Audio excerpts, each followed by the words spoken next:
The compassion resilience training has been absolutely phenomenal professionally and even personally, even as I kind of unpack that in my profession. Being a part of this training kind of helped me identify really what compassion fatigue really looked like, and the whole idea of self-care, recognizing the need for self-care, being able to establish boundaries and develop some strategies and tips, not only for me to use within our organization, but being a part of this cohort allowed me to be able to go back to upper management and share this information with them to help them gain a real knowledge base of what compassion resilience is, why it is needed within our organization, and how beneficial it is just to us as staff members or team members. Oftentimes members wanted to skip the steps and just help the person.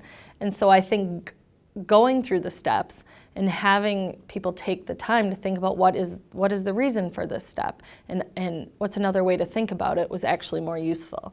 It was difficult for people to get there, but just slowing it down and actually thinking it through why these steps were so important, I think people did have a little bit of a mind shift. A lot of times you can get toolkits or binders that can be things that end up in a file cabinet, things that end up with dust all over it, and things that after going through a training course that you never look at again.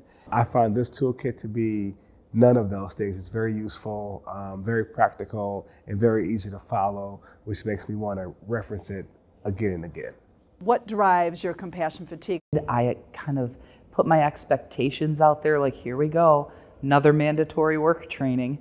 I think we all have those, but to arrive, to have things be so well planned and thought out for us, to learn about ourselves, about self-care, about all of the little sub-principles that go along with this compassion resilience. I was approaching 10 years of employment and youth services. I was burnt out. I was overwhelmed. I was angry. I was having thoughts that are like, man, these are just not okay.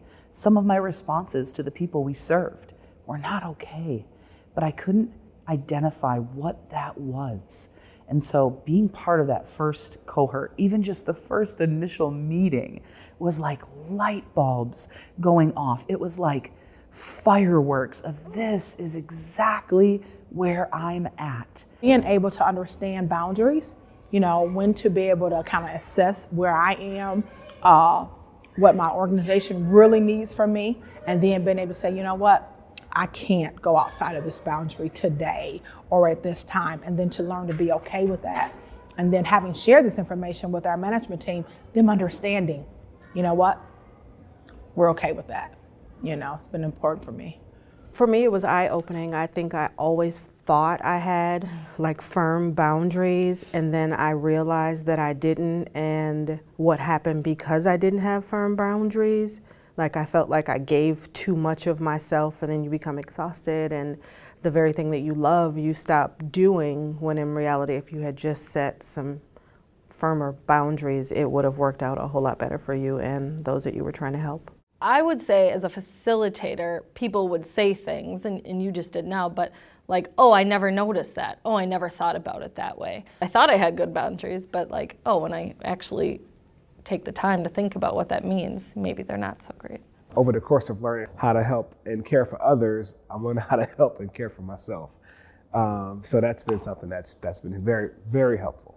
A lot of those life skills kinds of things we try to work with the students on, and they'll get it, but some of us as adults don't even have it yet. So how do we teach them if we still don't have it? I've implemented almost every single strategy in that toolkit in some way, shape, or form, whether it was directly applied to me, to the students that I serve, to my coworkers. We have maximized this toolkit, and it has made us a better organization, and it's made us better individuals. I highly suggest this training and implementation into any organization who sees this video or who connects with the staff that are offering it.